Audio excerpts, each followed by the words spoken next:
State of Play time, and here is Steve Tanzer once again of DelawareLiberal.net. He's rubbing his hands together. He's ready to get to a new legislative session and a new governor.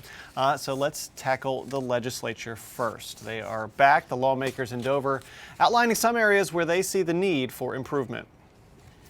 So, Steve, where do you see the focus of attention really being this year? It's got to be the budget, I would guess. Absolutely. As of now, we're facing, depending on what the DFAC numbers end up as, anywhere between a $350 million and $400 million budget gap.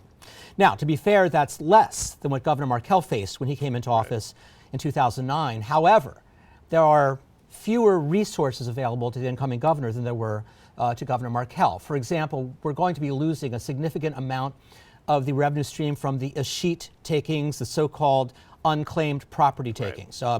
Delaware had figured out a way where they could basically monopolize those, and now other states have jumped in, and I don't think that's going to be happening. So the question becomes for the new governor and the General Assembly, how do we close the budget gap? That obviously is the key issue.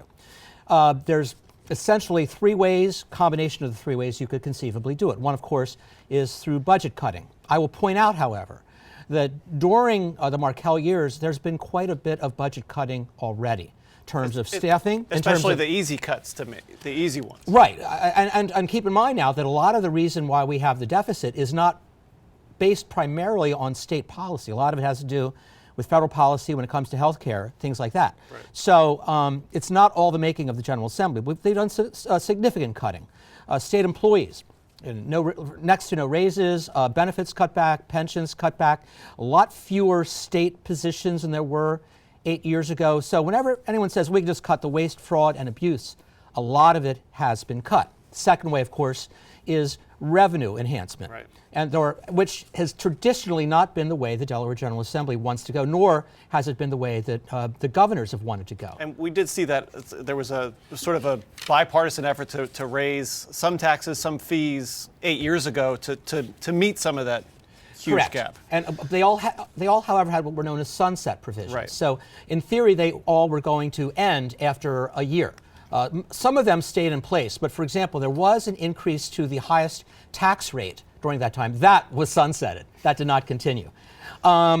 Jeff Bullock, who is the current Secretary of State and is also John Carney's choice for Secretary of State, has said, we can do some of it, a significant amount of it, maybe a third to 40% of closing the gap by raising the corporation franchise taxes. These will not drive any companies out of Delaware because of all the advantages that they have staying here. And it would raise a significant amount of money. This proposal's been around for a couple of years. I don't know why Governor Markell didn't want to do it, even though his Secretary of State supported it. We'll see if John Carney supports it. We could have a couple of higher income tax brackets, which would raise some money. And the third way that you also can raise funds, and Pete Schwarzkopf talked about this in a Delaware State News interview that he did, is borrowing, which he doesn't like. And I don't blame him. Right. I mean, when you borrow, you're paying back with interest.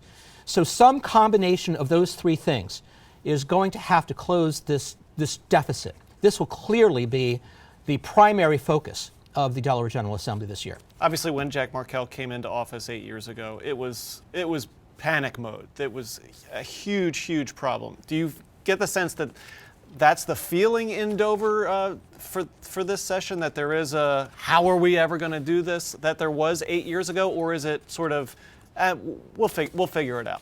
Yeah, they're sort of like, because they were able to do it 8 years ago, and because, gosh, the institutional memory hasn't changed all that much in 8 years, unfortunately. Yeah, I think they can handle it again. But then again, the question becomes, how do you handle it? Right. One thing they're talking about right away is, I call it kabuki theater. They're talking about, they have a thing called the Compensation Commission, which basically recommends raises for the higher level state employees. And the legislators, almost to a person, are saying, we're not going to accept those raises. Now, what people have to remember is the reason we created a compensation commission in the first place was so they could get those raises without actually having to vote on them. Right. Now what you have is a situation where unless you vote against them, they automatically take effect. So they won't get their raises.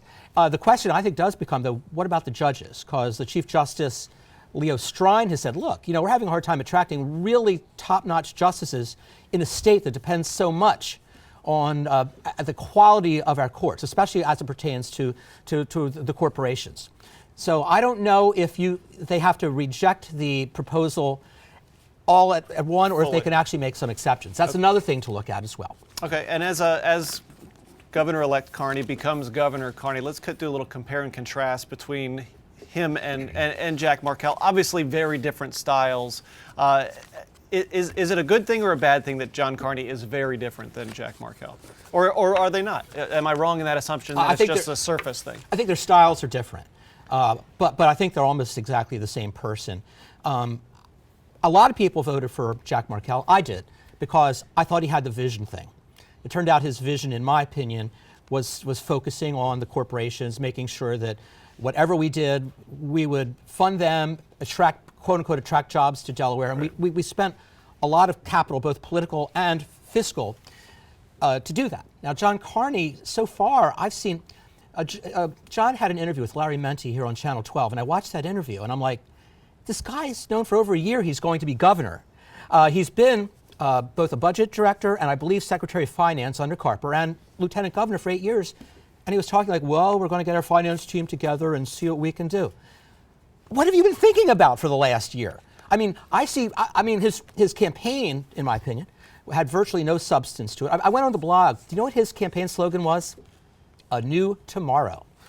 Well, technically every tomorrow is a new tomorrow, but I'm like, it ought to be meet the new boss same as the old boss. So I think stylistically there's a difference, but vision-wise, boy, I hope I'm wrong, but I don't see the kind of vibrancy I think we need in that position right now. All right, thanks, Steve Tanzer of DelawareLiberal.net. The next time we talk, John Carney will be governor, Donald Trump will be president, and Middletown voters will have to select a new state senator. Lots to talk about. Can't wait.